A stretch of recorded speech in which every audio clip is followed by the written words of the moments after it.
Hi guys, ಎಲ್ರಿಗೂ ನಮಸ್ಕಾರ. Lachchi Sunil YouTube ಚಾನಲ್ಗೆ ಸ್ವಾಗತ. ಹಾಗೆ ಹೋಸತಿ ನಾನು ಲಕ್ಷ್ಮಿ ಹನಿ ಚಾನಲ್ ಅಂತ ಹೇಳಿದ್ದೆ, ಸಾರಿ, ಅದು ಯಾವ ಚಾನಲ್ ಅಂತ ನಾನು ನೆಕ್ಸ್ಟ್ ವಿಡಿಯೋ ಎಂಡಲ್ಲಿ ಹೇಳ್ತೀನಿ. ಹಾಗೆ ಇವತ್ತಿನ ನಾನು ಜೀರಾ ರೈಸ್ ಹೇಗೆ ಮಾಡೋದು ಅಂತ ಈ ವಿಡಿಯೋದಲ್ಲಿ ನೋಡೋಣ. ನಾನಿಲ್ಲೊಂದು ಕುಕ್ಕರ್ಗೆ ಒಂದು ಅರ್ಧ ಬಟ್ಲು ಎಣ್ಣೆನ ಹಾಕ್ಕೊಂಡಿದ್ದೀನಿ. ಒಂದು ಅರ್ಧ ಬಟ್ಲು ಅಷ್ಟಾದರೆ ಸಾಕು. ಇವಾಗ ಇದಕ್ಕೆ ಒಂದು ಅನಾನಸ್ ಹೂವು, ಮರಾಠಿ ಮೊಗ್ಗು, ಲವಂಗ 1-3, ಏಲಕ್ಕಿ 1-2, ಚಕ್ಕೆ 1-2 ಪೀಸು, ಪಲಾವ್ ಎಲೆ 1 ಅಥವಾ 1-2 ಹಾಕೊಳ್ಳಿ.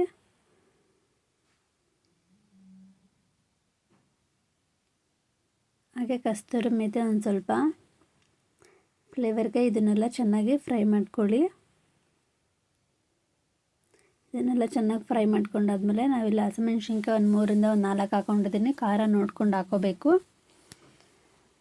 3-4 ಹಾಕ್ಕೊಂಡಿದ್ದೀನಿ. ಖಾರ ಇತ್ತು ಅಂದರೆ 3-4 ಹಾಕ್ಕೊಳ್ಳಿ, ಇಲ್ಲ ಅಂದರೆ ಇನ್ನೊಂದೆರಡು ಜಾಸ್ತಿ ಹಸಿಮೆಣ್ಸಿನ್ಕಾಯಿ ಹಾಕೋಬೇಕು.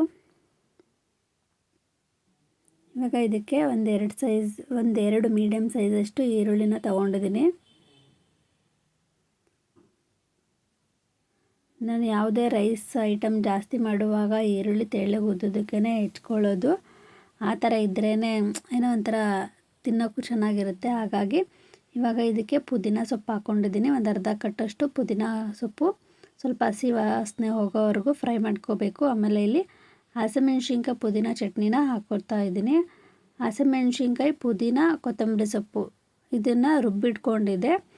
ನಮ್ಮ ಮನೇಲಿ ಆಲ್ರೆಡಿ ಇದು ಇರುತ್ತೆ, ಆವಾಗವಾಗ ಚಟ್ನಿ ಎಲ್ಲ ಮಾಡಿರ್ತೀನಿ, ಚಿಕನ್ ಕಬಾಬ್ಗೆ ಎಲ್ಲ ಬೇಕು ಅಂತ. ಹಾಗಾಗಿ ಅದನ್ನು ಇದಕ್ಕೆ ಜೀರಾ ರೈಸ್ಗೆ ಯೂಸ್ ಮಾಡ್ತಾಯಿದ್ದೀನಿ. 1 ಸ್ಪೂನಷ್ಟು ಹಾಕ್ಕೊಂಡಿದ್ದೀನಿ. ಆಮೇಲೆ ಜೀರಾ ರೈಸ್ಗೆ ನೀವು ಜೀರಾ ಪೌಡ್ರ್ ಆದರೂ ಯೂಸ್ ಮಾಡ್ಬೋದು, ಅಥವಾ ಜೀರಾ ನೀವು ಎಣ್ಣೆ ಹಾಕಿದ ತಕ್ಷಣ ಮೊದಲೇ 1 ಸ್ಪೂನಷ್ಟು ಹಾಕ್ಕೊಂಡು ಫ್ರೈ ಮಾಡ್ಕೋಬೋದು. ನಾನಿಲ್ಲಿ ಜೀರಿಗೆ ಹಾಕೋ ಬದಲಿ ಜೀರಿಗೆ ಪೌಡ್ರನ್ನ ಯೂಸ್ ಮಾಡ್ತಾಯಿದ್ದೀನಿ. 1 ಸ್ಪೂನಷ್ಟು ಜೀರಿಗೆ ಪೌಡ್ರನ್ನ ಹಾಕ್ಕೊಂಡಿದ್ದೀನಿ.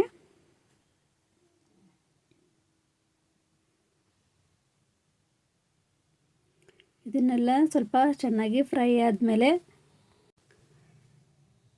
ಶುಂಠಿ ಬೆಳ್ಳುಳ್ಳಿ ಪೇಸ್ಟ್ 1-2 ಸ್ಪೂನಷ್ಟು ಶುಂಠಿ ಬೆಳ್ಳುಳ್ಳಿ ಪೇಸ್ಟನ್ನ ಹಾಕ್ಕೊಂಡಿದ್ದೀನಿ.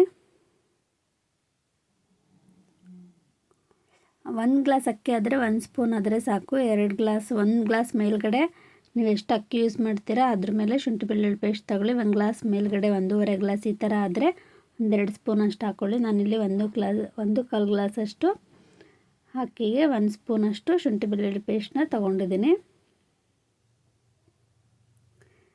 ನಾನಿಲ್ಲಿ ಈ ಗ್ಲಾಸಲ್ಲಿ 1.5 ಗ್ಲಾಸಷ್ಟು ಅಕ್ಕಿನ ತೊಗೊಂಡಿದ್ದೀನಿ. 1/4 ಗ್ಲಾಸ್ ಅನಿಸುತ್ತೆ, ನನಗೂ ಮರ್ತೋಯ್ತು ವಿಡಿಯೋ ನೋಡ್ತಾ.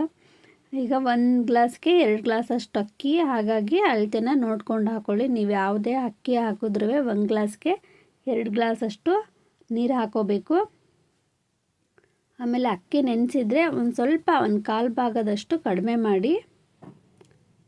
ನಾನಿಲ್ಲಿ ಆವಾಗಲೇ ಹೇಳ್ದಂಗೆ 1/4 ಗ್ಲಾಸ್ ಅಕ್ಕಿಗೆ 2.5 ಗ್ಲಾಸಷ್ಟು ನೀರನ್ನ ಆ್ಯಡ್ ಮಾಡ್ಕೊಂಡಿದ್ದೀನಿ. ಆಮೇಲೆ ನೀರು ಹಾಕಿದ್ಮೇಲೆ ನೀವು ಉಪ್ಪು ನೋಡಿಬಿಟ್ಟು ಹಾಕ್ಕೊಳ್ಳಿ. ಉಪ್ಪು ರುಚಿ ಏನಾದರೂ ಕಡಿಮೆ ಆಗಿದರೆ ಇವಾಗಲೇ ಆ್ಯಡ್ ಮಾಡ್ಕೊಳ್ಳಿ. ನಾನು ಆವಾಗಲೇ ಹೇಳ್ದಂಗೆ ಲಚ್ಚಿ ಸುನಿಲ್ ವಿಡಿಯೋ ಅಂತ ಹೇಳೋಕ್ಕೋಗಿ ಲಕ್ಷ್ಮಿ ಹನಿ ಅಂತ ವಿಡಿಯೋವನ್ನು ಸ್ಟಾರ್ಟ್ ಮಾಡಿದೆ. ಇದಕ್ಕೂ ಮೊದಲು ಹಾಕಿರುವಂಥ ನಾನು ಸೋಯಾಬೀನ್ದು ಒಂದು ವಿಡಿಯೋ ಹಾಕಿದ್ದೆ. ಆ ಚಾನಲ್ಗೆ ಲಕ್ಷ್ಮಿ ಹನಿ ಅಂತ ಹೇಳಿದ್ದೆ. ಬಟ್ ಆ ಚಾನಲ್ ಇತ್ತು, ಬಟ್ ಡಿಲೀಟ್ ಆಗೋಯಿತು. 15,000 ಜನ ಸಬ್ಸ್ಕ್ರೈಬ್ ಇದ್ದರು, ಬಟ್ ಅದು ಯಾಕೆ ಇದಕ್ಕಿದ್ದಂಗೆ ಡಿಲೀಟ್ ಆಗೋಯಿತು ಅಂತಲೇ ಗೊತ್ತಾಗ್ತಿಲ್ಲ. ಇವಾಗ ಇದು ಜೀರಾ ರೈಸ್ಗೆ ಇವಾಗ 1/4 ಗ್ಲಾಸಷ್ಟು ಅಕ್ಕಿನ ತೊಗೊಂಡು ತೊಳೆದಿಟ್ಕೊಂಡಿದ್ದೆ. ಒಂದು 10 ನಿಮಿಷ ಗಂಟ ನೆನೆಸಿದ್ದೆ. ಇವಾಗ ಅದನ್ನು ಆ್ಯಡ್ ಮಾಡ್ಕೊಂಡಿದ್ದೀನಿ. ಇವಾಗ ಒಂದು ಸ್ವಲ್ಪ ಕುದಿ ಈ ಥರ ಬರ್ತಿದೆ. ಅಷ್ಟರಲ್ಲಿ ನಾನು ಕುಕ್ಕರ್ನ ಕ್ಲೋಸ್ ಮಾಡಿ ಜಸ್ಟ್ 1 ವಿಸಿಲ್ ಮಾತ್ರ ಬಿಡ್ತೀನಿ. 1 ವಿಸಿಲ್ ಬಿಟ್ಟ ತಕ್ಷಣ ಇದನ್ನು ಗ್ಯಾಸ್ ಆಫ್ ಮಾಡಿ ಫುಲ್ ತಣ್ಣಗಾಗಕ್ಕೆ ಬಿಟ್ಟ ಮೇಲೆ ನಾನು ಕುಕ್ಕರ್ನ ಓಪನ್ ಮಾಡೋದು. ಆವಾಗ ಅನ್ನ ಕೂಡ ನೀಟಾಗಿ ಬೆಂದಿರುತ್ತೆ ನೀಟಾಗಿ. ಒಂದು ಡ್ರಾಪು ನೀರು ಕೂಡ ಇರಲ್ಲ ನೋಡಿ. ಆಲ್ರೆಡಿ ಇದು ಆಗಿದೆ.